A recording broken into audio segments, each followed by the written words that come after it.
Yo, what's going on, guys? This is BunnyMuffins. I have the patch 11.9 patch notes for Teamfight Tactics, and again, this is a big one because a new set's coming out, so we're going to be covering everything that's been going on. Some of you guys may have already checked out my preview, but they've been making a lot of changes in the public beta environment since I released that. But let's just get right into it. So there's a pretty big trait overview. So we got like a lot of new traits and synergies such as origins and classes, and we're going to be starting off with Abomination, Coven, Dawnbringer, Draconic, Dragonslayer, Eternal, Forgotten, Hellion, Ironclad, Nightbringer, Redeemed, Revenant, Verdant, Assassin, Brawler, Caretaker, Cavalier, Cruel, God King, Invoker, Knight, Legionnaire, Mystic, Ranger, Renewer, Skirmisher, and Spellweaver. We're going to be getting into all of these. We're going to be getting into the champions, and it definitely should be fun to check out. So let's just scroll down a little bit. So we have a new Reckoning Pass. So every set, there's like a little pass you can buy to get more loot and more like new maps and such like that. So we could get like more emotes, more booms. When your little legend deals damage to someone, they shoot something out. Star shards to get more little legends, and some eggs if you want those as well. I think the coolest ones to get might be the Chaos Pengu and maybe some of the new arenas. I really like the Pool Party arena. Hopefully they show it here. But there are a couple new little legends as well. They have this guy, which is called a Dowsy. They have a fox called Fenroar.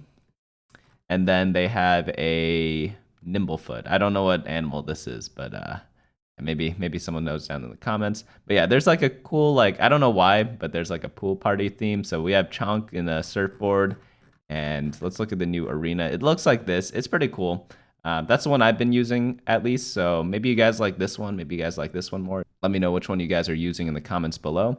But most important thing, like, all the cosmetics are great. Let's get into some of the rank changes. So every time a new set releases, there's a hard reset on your rank.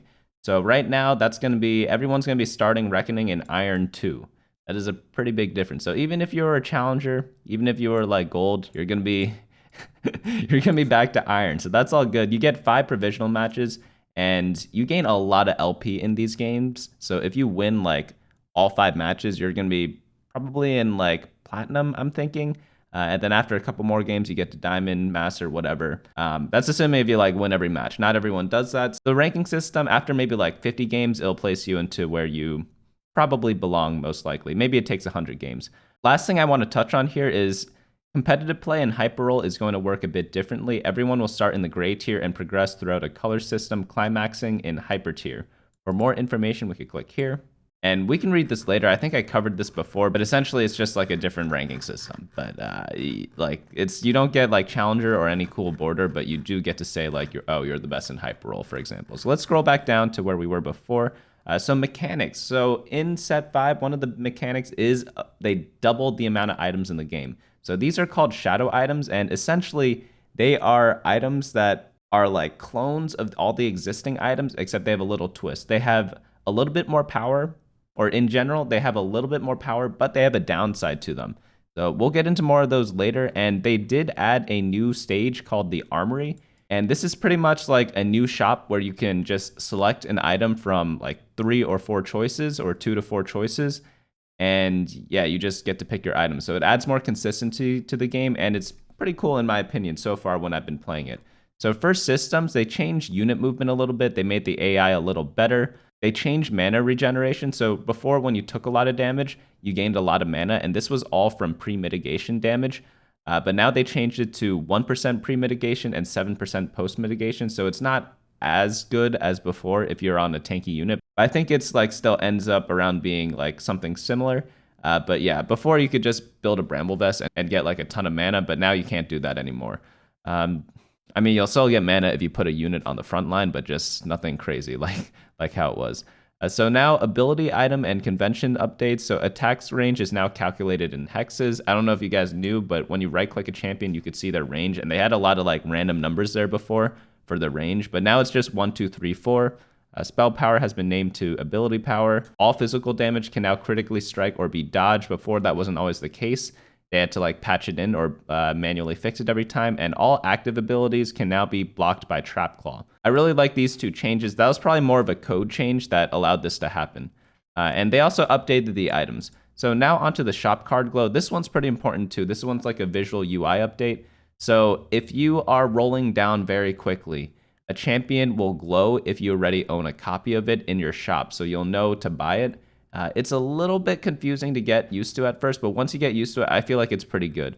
Shop odds have been changed a little bit because they took out the chosen system, so they're adjusting that to make the game more like fun compared to what you had before. And now onto round timers. They reduced the round timers by a lot. The first time I played a set 5 game, like I was like, wow, this game started right away, and I like missed my turn completely, and I mistimed the carousel as well. And it was kind of funny, but like obviously once you play maybe 2 games, you get used to that right away. It's good because it saves everyone a lot of time when they play TFT now. Because I'm assuming if you watch this channel, you play a lot of TFT. All these seconds, they add up, Carousel odds are being changed a little bit. So they say they added less randomness and slightly more spatulas. So spatulas are very important in this particular set because there's so many different spatula items you can make. They doubled the items you can make. So there's just like a lot more potential for them, which is really cool. So yeah, it makes sense that they increase the spatula drops. Also keep in mind, there's no more lucky lantern, so you won't get like spatulas from that anymore. Tiebreaker update doesn't really matter too much. Updated items. So they changed the stats on a bunch of items. Like they lowered the effectiveness of all item components by a little bit. So from 15 to 10 for BF Sword, Recurve Bow, Needlessly Large Rod, Chain Vest Armor got reduced. Same with Negatron, Giant's Belt. Like pretty much every item got nerfed. And it makes sense because items are very strong in TFT. They're probably the strongest component or strongest resource that you have, because I don't know if you guys have ever had like a fully upgraded team versus a team that might not be fully upgraded but has perfect items. Normally the perfect item team generally wins. And they also updated a couple of the items. So the following items are now unique and do not stack: Trap Claw, Sunfire Cape, Guardian Angel, and Frozen Heart. And Bloodthirster has a new effect. So the first time the wearer would fall below 40% health, they gain a shield equal to 30% of their max health for 5 seconds, and it still gives lifesteal. Dragonclaw got reworked to grant 200 bonus magic resistance. Frozen Heart got a attack speed slow nerf, but it's now 2 hexes. This is actually an insane item right now. You put it on Diana, it's one of the best combinations in the game. Gargoyle Stoneplate got nerfed a little bit. Oh, and just a note, like all these broken combinations like Diana, Frozen Heart, I'm going to be releasing all of these either on like Thursday or Friday on my meta snapshot. And if you guys didn't know, in case you guys are new, I do release a meta snapshot of all the good compositions, all the positioning, all the items for it, and how to play all of those compositions on my website and on my YouTube channel. So definitely subscribe if you haven't already, and check out the website bunnymuffins.lol for more info on that. Hand of Justice got a pretty big change: 40 attack damage and ability power instead of having 40% increased damage. So what they're doing a lot with these items is they're taking away raw damage increases. They're going to be changing Titan's Resolve as well, as we'll get into later. Luden's Echo is being changed into Archangel Staff. And this is pretty much like a ramping Rage Blade for ability power. You could think of it that way. So each time you cast a spell, you gain ability power equal to 35% of your max mana. Quicksilver crowd control immunity increased to 12 seconds. They're buffing Quicksilver because there's a lot less crowd control in this set compared to last set. Rapid Fire Cannon is being changed from 200% range increase to just 1 hex, and the attack speed's getting buffed a lot to compensate for losing the attack range. Redemption's getting a rework. Redemption's always like a weird item, but they're changing it to you now get an aura that radiates to allies within 1 hex, healing them for 25% of their missing health every 5 seconds, and allies affected by the aura take 40% reduced damage from area of effect attacks. So far, this has been a very good item on the public beta environment. We'll have to see if this continues onto the live servers. Morello Namicon healing reduction reduced, Runon's Hurricane bolts damage reduced, Spear Shojin is no longer an on-hit effect, and you can no longer synergize it with Runon's Hurricane, for example. Static Shift can no longer crit, and now it just gives like a magic resist shred. Titan's Resolve, again, I told you guys before, instead of gaining increased damage bonus per stack, you now gain attack damage and ability power for every stack of Titan's Resolve that you have. Zeke's Herald got nerfed a bit. Zephyr now goes through crowd control immunity effects such as Quicksilver or a new trait called Verdant. ZZ Rot taunt now happens immediately. ZZ Rot health and attack damage now scale based on the current stage. And summon units will not spawn a void spawn in 11.9, but it will in future patches at a reduced capacity. This is like, okay, so I released a video on this before, but Abominations with ZZ Rot spam is completely broken. It is the strongest thing by far. And I told you guys to play it before it got nerfed, and that's what they're doing now. They're nerfing it, and pretty much taking it out of the game because they don't have a permanent solution to it yet.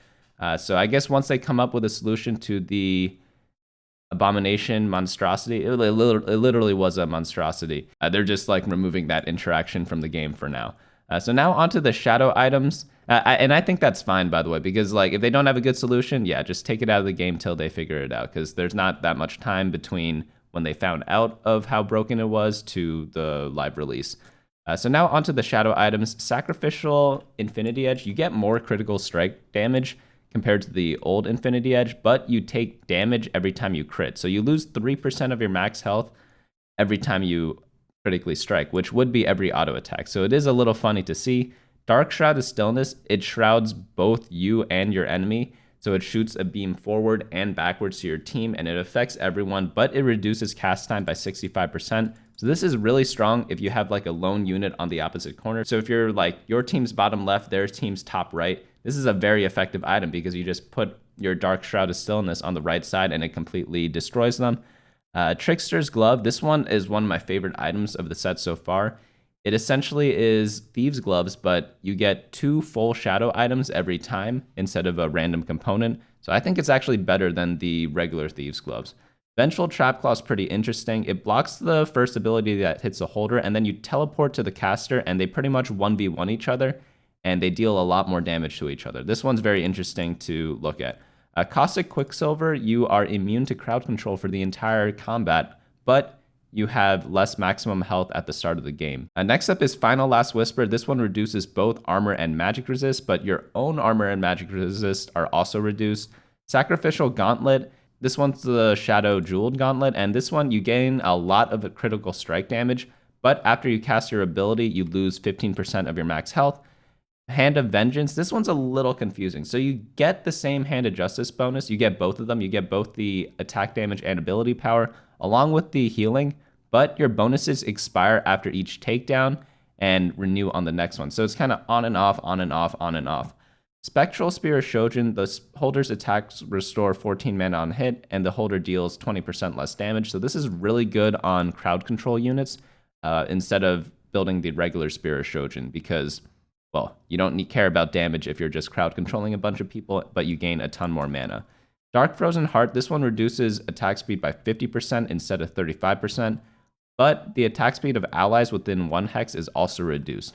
Sacrificial Redemption, this one's really fun to use. I tried like a triple Sacrificial Redemption build and it was kind of funny. The holder radiates an aura to all allies on the board except himself and heals them for 20% of their missing health every 5 seconds. Each time this happens, the holder damages themselves for 10% of their current health as true damage. So if you have a renewer, renewers heal themselves throughout the course of the game, and they have the Sacrificial Redemption on them, you'll end up healing your whole team, but the renewer unit with this item on them will still not die because they're healing themselves from their own trait. Chalice of Malice, that one's a nice rhyme. When combat begins, all holders, allies within 1 hex in the same row gain 45 ability power for the rest of combat, but the holder loses 20 ability power instead of gaining any. So if you really want to buff someone up, this is the item for you. Static Stiletto, every other attack from the holder unleashes a chain lightning that strikes 4 enemies, dealing 70 magic damage and reducing their magic resist by 70% for 5 seconds. The holder receives negative 33% attack damage. So it's like, if you have a big attack speed build, this is probably going to be good for them, such as Rangers. Archdemon Staff of Immortality. So every time you cast a spell, you gain empty maximum health equal to 300% of your max mana, and the holder also heals for the health that was gained from the ability cast. Very Dark Blue Buff.